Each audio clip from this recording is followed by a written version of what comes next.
Ha terminado la primera fase del sínodo sobre la sinodalidad. Estoy seguro de que pasará a la historia como el primer sínodo en el cual seglares, hombres y mujeres, han tenido derecho a voto. Pero es posible que también pase a la historia como el primer sínodo en el cual los que quieren un cambio en la doctrina y en la moral de la Iglesia han sido derrotados.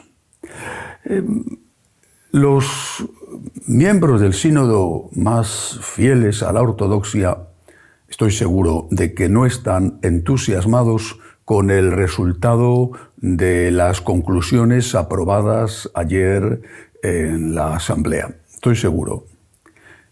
Están contentos, pero no entusiasmados. En cambio, los que están muy decepcionados eran los partidarios de ese cambio. Las cuestiones conflictivas simplemente se han trasladado al sínodo siguiente, que será la segunda parte de este, pidiendo que se encargue el estudio a comisiones, pero comisiones integradas y formadas por especialistas y no por aficionados que votan sin saber bien de qué están votando. Yo creo que esto es de por sí bastante significativo y mi conclusión es que la revolución tiene necesariamente que esperar, debe esperar, aunque eso no significa que dentro de un año la revolución triunfe. En la asamblea, al menos entre los obispos, la inmensa mayoría está en contra de los cambios en dogma y en moral. No es una cuestión solo de mi impresión o de mi percepción. Anoche, tras conocerse el resultado de las votaciones, hablé con 3 obispos de países muy distintos entre sí, los 3 conservadores.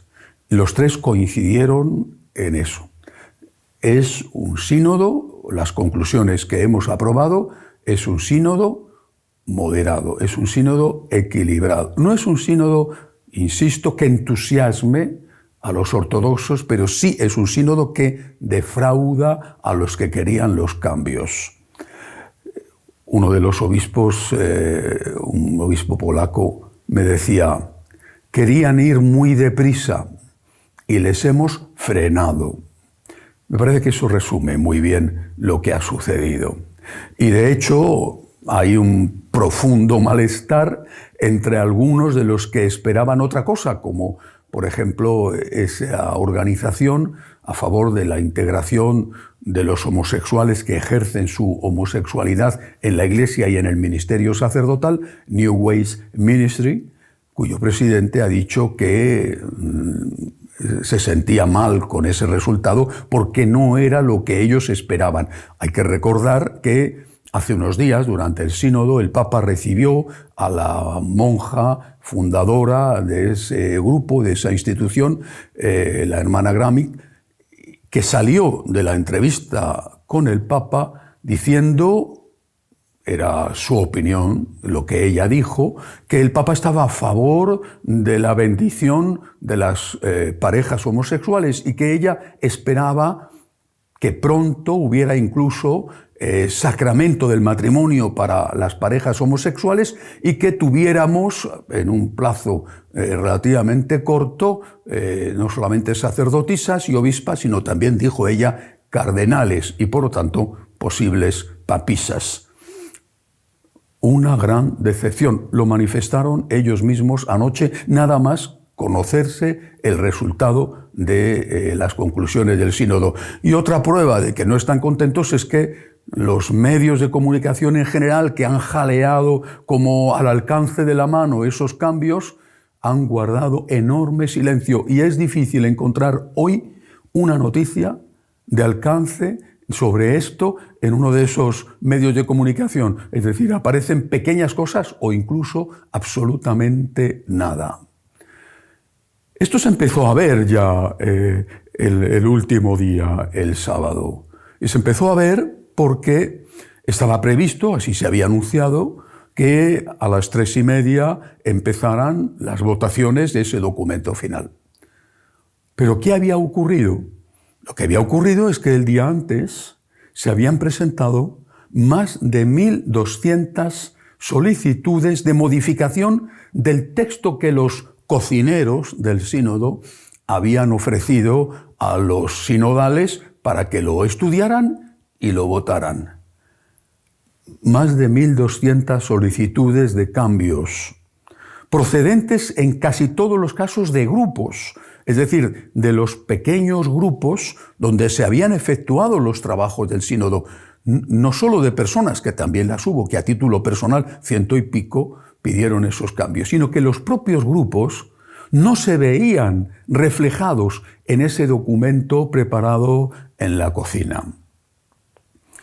Echaron por tierra el documento, porque a ver cómo en muy poco tiempo tú eres capaz de hacer un documento nuevo que incorpore esas 1.200 peticiones de cambio. En definitiva, la votación que tenía que empezar a las 3:30 empezó a las 7:30. La rueda de prensa final se postergó 4 veces y el nerviosismo era manifiesto.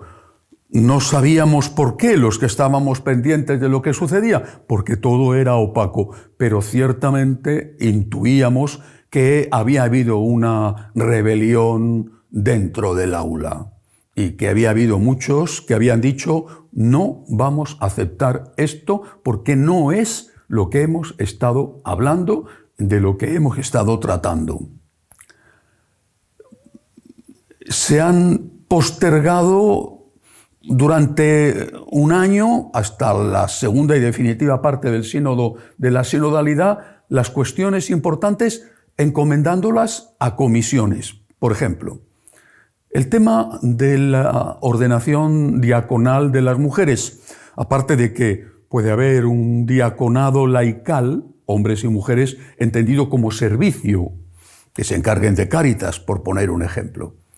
Pero el diaconado, como primer grado del sacerdocio, ha dicho el sínodo que se encargue a una comisión de estudio. Pero es que ya van 2. Está en marcha la tercera. Y como reconoció el Papa en un libro publicado en esa misma semana, las 2 comisiones que ya han presentado sus trabajos han reconocido que no se puede aprobar el diaconado femenino porque no hay base bíblica, por lo menos ni en el Antiguo y desde luego en el Nuevo Testamento, para ello.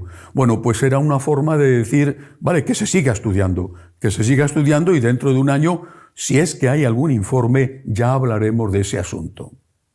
El otro tema estrella, entre comillas, era la bendición de las parejas homosexuales. ¿Cuánto se ha hablado de esto? No se menciona en el documento ni una sola vez la palabra homosexual, homosexualidad. Ni una sola vez se menciona la palabra bendición de parejas. No aparece ni siquiera citado. Se dice, eso sí, que hay que hacer una comisión que estudie cómo dar un mejor tratamiento pastoral a las personas que tienen una orientación sexual distinta. Eso es todo, ni siquiera se dice una orientación sexual distinta a la que corresponde a su género, una orientación sexual distinta. La palabra LGBT tampoco aparece, por eso el profundísimo malestar de Sor Gramsci y su equipo.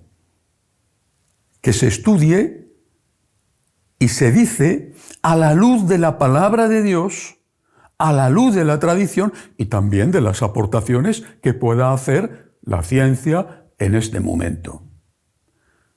Otro tema conflictivo al máximo, la comunión de los divorciados vueltos a casar. Ni se menciona, no hay nada. Se dice que, citando a Amoris Laetitia, los divorciados vueltos a casar sin haber conseguido la nulidad matrimonial deben de ser incorporados a las labores de la Iglesia. ¿Por qué no van a poder leer una lectura o por qué no van a poder servir de acólitos? Estoy citando ejemplos que sean incorporados a esa labor de la Iglesia, pero ni se menciona la posibilidad de que puedan recibir la Sagrada Comunión. Nada que ver con lo de, bueno, en caso de discernimiento, el discernimiento tiene que ser propio. Nada en absoluto. Otro tema conflictivo. ¿Los órganos hasta ahora consultivos van a ser deliberativos? Los consejos pastorales parroquiales, los consejos pastorales diocesanos, ¿van a tener un carácter deliberativo? Es decir, un hombre, un voto, y si en ese organismo está representada una señora que es la encargada de la catequesis y un señor que es el encargado de la liturgia, tienen un voto igual que el párroco, que se convierte ipso facto en un empleado sin otra función más que la de obedecer a lo que diga la mayoría de los laicos. Tampoco se menciona. No aparece la palabra deliberativo.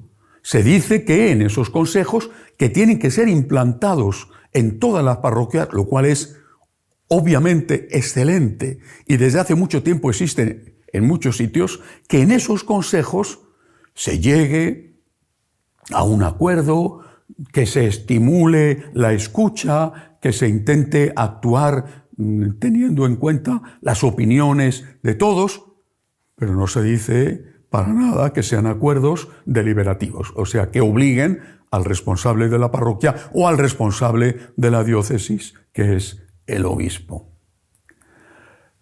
En definitiva, han postergado las cosas importantes encomendándolo a comisiones, o a veces ni siquiera eso. En cambio, sí que hay algo que algunos analistas con los que comenté ayer mismo el resultado de estas conclusiones aprobadas, me decían que podía ser una especie de llamada de atención al Papa. Porque se dice en el documento, ha sido aprobado por la práctica totalidad, que los cardenales tienen que reunirse más para conocerse, porque vienen de sitios muy distintos y no se conocen. No se dice de cara a el próximo cónclave, pero es obvio. Los cardenales tienen que reunirse más y hay que procurar que los cardenales se reúnan más. ¿Y por qué esto puede ser interpretado, algunos lo han hecho, como una llamada de atención al Papa? Porque la tradición establece que cada vez que hay un consistorio, es decir, nombramiento de nuevos cardenales, el Papa reúne a todos los cardenales y dedica al menos un día, al menos uno, a escucharles. Eso solo ocurrió en el primer consistorio y en este último. El resto del tiempo no ha sucedido. Y los cardenales se han quejado de que no se conocen entre ellos y han logrado convencer al resto de que esto se pida. Es una llamada de atención al Papa, según algunos, aunque en todo caso ligera, para recuperar una tradición que consideran necesaria para que la gente pueda hablar entre ellos y saber qué opina uno y qué opina otro de cara a la elección del sucesor del actual pontífice cuando llegue el momento. ¿Hay satisfacción y entusiasmo entre los conservadores, entre los fieles a la ortodoxia? No. Pero hay muchísimo malestar entre el resto. Hay un sentimiento de haber frenado lo peor y de dejar determinados temas candentes para el año que viene, para el curso próximo, que se estudien y luego ya veremos. Porque, insisto, la mayoría de los sinodales, sobre todo de los obispos, no está a favor de los cambios ni en doctrina ni en moral. Falta un año. En un año pueden suceder muchas cosas. Hasta la semana que viene, si Dios quiere.